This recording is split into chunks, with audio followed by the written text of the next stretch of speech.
Good day mga boss. Nandito ako sa maliit kong yard mga boss. Updates tayo sa kakiril ko mga boss. January 1 born ito.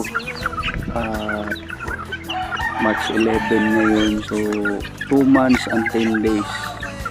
At mga boss, tapos na rin itong nabandingan ng local association, yung Gibano Game Fowl Breeders of Negros Oriental.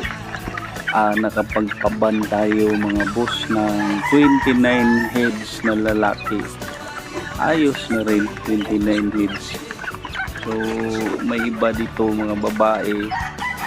Ipa-final selection ko pa ito bago natin ito alisin yung iba, yung medyo bansot. That's all mga boss.